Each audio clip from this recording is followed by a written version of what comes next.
الحمدللہ وحدہ والصلاة والسلام علی من لا نبی بعدہ وعلی آلہ واصحابہ اجمعین۔ سب سے پہلے آپ سب کا بہت شکریہ کہ آپ ہماری دعوت پہ یہاں تشریف لائے۔ میں انتہائی اختصاراً اپنی مادر فکری کا تعارف کرواتے ہوئے اپنے اصل مدعے کی طرف آؤں گا۔ انجمن طلباء اسلام ایک ملک گیر اسٹوڈنٹ آرگنائزیشن ہے، ایک ایسا ادارہ ہے کہ جس میں طلباء نے بنیادی طور پہ صحیح اسلامی روح کو بیدار کرنے کا بیڑا اٹھایا ہے، اور اس مقصد کے حصول کی خاطر طلباء کے قلوب میں نبی پاک صلی اللہ علیہ وسلم کی محبت کی شمع کو فروزاں کرنے کو ہی اپنا نصب العین قرار دیا ہے۔ بنیادی طور پہ انجمن طلباء اسلام یہ سمجھتی ہے کہ عشق رسول صلی اللہ علیہ وسلم ایمان کی جان ہے، ایمان کی پہچان ہے، ایمان کی علامت ہے۔ عشق رسول کے بغیر ایمان کی تکمیل جو ہے وہ مکمل نہیں ہوتی۔ تو اسی کے پیش نظر انجمن طلباء اسلام بنیادی طور پہ اس ملک کے تعلیمی اداروں میں محبت رسول کے فروغ کے لیے کام کرتی ہے۔ طلباء کی شخصیت سازی، طلباء کی جو ہے اخلاقی تربیت، ان کی روحانی تربیت اور ان کی فکری تربیت کے لیے گزشتہ 58 برس سے اس ملک کے تعلیمی اداروں میں مصروف عمل ہے۔ ہماری جتنی بھی ایکٹیویٹیز ہیں، ہماری جتنی بھی سرگرمیاں ہیں، وہ بنیادی طور پہ اسٹوڈنٹ سینٹرک رہتی ہیں۔ وہ طلباء کی فلاح و بہبود کے لیے، طلباء حقوق پہ بات کرنے کے لیے، اسٹوڈنٹس کے مسائل کو ایڈریس کرنے سے ہی جو ہے وہ بنیادی طور پہ ہمیشہ اسی پہ اس کا وہ انحصار رہتا ہے۔ آج کا دن بنیادی طور پہ ہم اسے یوم سیاہ کہتے ہیں۔ یوم سیاہ اس لیے کہا جاتا ہے کہ آج کے دن جو ہے وہ ایک آمرانہ سوچ کے تحت اس ملک سے اسٹوڈنٹ یونینز کو بین کیا تھا۔ اس کے پیچھے بہت سے محرکات شامل ہیں۔ بہر طور ہم یہ سمجھتے ہیں کہ اس سے جہاں دیگر مسائل نے جنم لیا، ایک بڑا اہم مسئلہ یہ ہے کہ ہمارے ملک میں اسٹوڈنٹ یونینز کو بین کرنے کے بعد جو پرائیویٹ ایجوکیشن ہے اس کا کلچر بہت زیادہ عام دکھائی دیتا ہے۔ ہم دیکھتے ہیں کہ کوئی بھی ایک یونیورسٹی جو ایک پرائیویٹ پلازا کے اندر بنتی ہے تو وہ بنیادی طور پہ ایک پرائیویٹ پراپرٹی کی حیثیت اس کو حاصل ہوتی ہے۔ تو وہاں پہ اگر آپ کو جو ہے اگر آپ کو فیسیلیٹیشنز نہ فراہم کی جا رہی ہوں، آپ کی نیڈز کو پورا نہ کیا جا رہا ہو، تو وہاں آپ کو ایکیڈیمک فریڈم جو ہے وہ نہیں دی جاتی، ایکسپلائٹیشن ہوتی ہے، اور پھر جب آپ اس ایکسپلائٹیشن کے خلاف بات کرتے ہیں تو آپ کو بنیادی طور پہ تعلیمی ادارے سے ایکسپیل کر دیا جاتا ہے۔ تو ہم سمجھتے ہیں کہ جہاں اسٹوڈنٹ یونینز کو بین کرنے کے بعد بہت سے مسائل نے جنم لیا، وہاں اس ارینجمنٹ نے بھی بہت زیادہ نقصان پہنچایا ہے۔ تو ہم یہ سمجھتے ہیں کہ ہمارے آئین کا جو آرٹیکل 17 ہے وہ پاکستان کے تمام شہریوں کو رائٹ ٹو ایسوسییشن دیتا ہے۔ اس کا مطلب یہ ہے کہ پاکستان میں بسنے والے جتنے بھی افراد ہیں وہ جس فکر کے تحت زندگی گزارتے ہیں تو وہ اپنے اس نظریے کی، وہ اپنے اس فکر کی اشاعت کے لیے، اس کی ترویج کے لیے مکمل طور پہ کام کر سکتے ہیں، وہ اپنی تنظیم سازی کر سکتے ہیں۔ لیکن ہم دیکھتے ہیں کہ یہ اسٹوڈنٹ یونینز کو بین کرنے کے بعد یہ جو اسٹوڈنٹس کا رائٹ ٹو ایسوسییشن کا ایک بنیادی حق ہے، جو ایک فنڈامنٹل حق ہے، اس کو بنیادی طور پہ غصب کیا ہے، اور اس کے جو ہے غصب کرنے کے نتیجے میں ہم دیکھتے ہیں کہ آج پاکستان کے عوام کو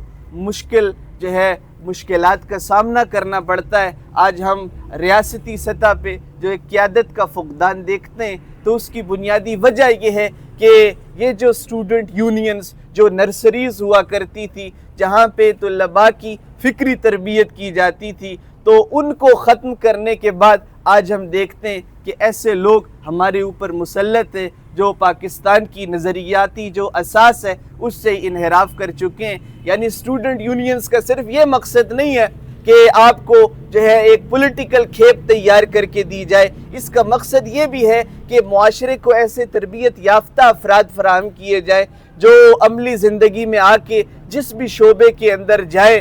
لیکن ان کو ڈیلنگز کا پتہ ہو، وہ ان کی فہم و فراست بہت زیادہ ہو، وہ افہام و تفہیم سے چیزوں کو مینج کرنا جانتے ہوں، ان کی آرٹیکولیشن بہت اچھی ہوتی ہے۔ تو آج ہمیں جتنے بھی مسائل کا سامنا کرنا پڑ رہا ہے، ہم سمجھتے ہیں کہ اس کی بنیادی وجہ جو ہے وہ اسٹوڈنٹ یونینز پر بین کا نتیجہ ہے۔ آج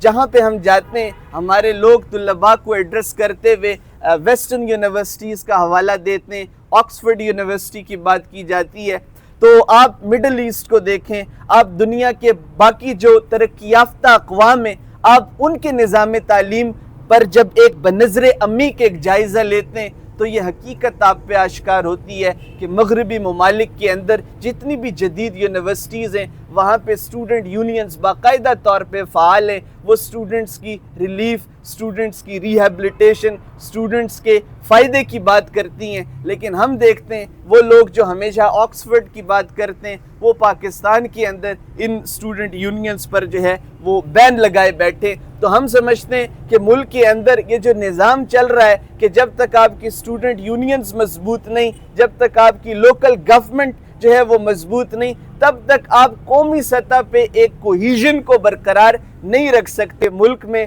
جو کوہیژن ہے وہ برقرار نہیں ہوگی۔ جب آپ کی جمہوریت مضبوط نہیں ہوگی، تب آپ کے ملک کے اندر بہت سے مسائل جو ہے وہ جنم لیتے ہیں۔ تو اس کے بعد اپنی بات کو آگے بڑھاتے ہوئے کہ پاکستان کے قیام کے دوران ہم دیکھتے ہیں کہ اسٹوڈنٹس نے جو فیصلہ کن کردار ادا کیا، یعنی اگر وہ اسٹوڈنٹس قائد اعظم کو وہ سپورٹ بیس فراہم نہ کرتے تو شاید آج پاکستان ہمارے سے وجود میں نہ آتا۔ اس وقت کے یہ اسٹوڈنٹس تھے، یہ طلباء تھے جنہوں نے جو ہے نظریہ پاکستان کے لیے، جنہوں نے دو قومی نظریے کے لیے، جنہوں نے تحریک پاکستان میں قائد اعظم محمد علی جناح کا جو ہے صف اول میں جو ہے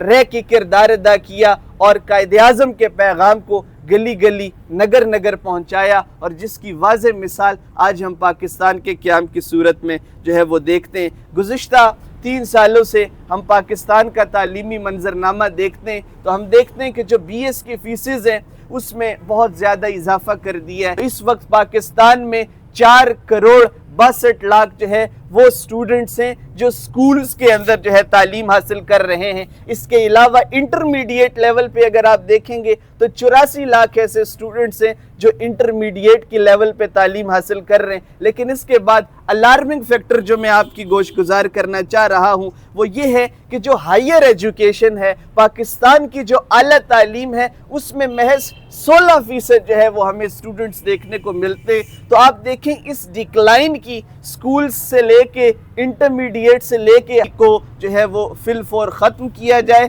اور دوبارہ سے انتخابات کروائے جائیں۔ اس کے بعد 18ویں آئینی ترمیم کے تحت صوبائی حکومتیں عام انتخابات سے قبل یونین انتخابات کا شیڈیول جاری کریں اور اس کے بعد ملک بھر میں یکساں نظام تعلیم رائج کیا جائے اور جامعات کی سنڈیکیٹ میں طلباء نمائندوں کو بھی شامل کیا جائے۔ نیز ایکیڈیمک کاؤنسلز اور ڈسپلنری کمیٹیز میں بھی اسٹوڈنٹس کو مناسب نمائندگی دی جائے اور ہر سال جامعات کی فیسوں میں اضافے کے بجائے مستقل مناسب فیس مقرر کی جائے اور مجموعی قومی بجٹ کا 5% حصہ جو ہے وہ تعلیم کے لیے مختص کیا جائے۔ نیز 25% جو ہے وہ اعلیٰ تعلیم کے لیے مختص کیا جائے اور ہر سال جو تعلیم کا بجٹ ہے اس میں بھی اضافہ کیا جانا چاہیے۔ اس کے علاوہ تعلیمی اداروں میں مفید غیر نصابی سرگرمیوں کو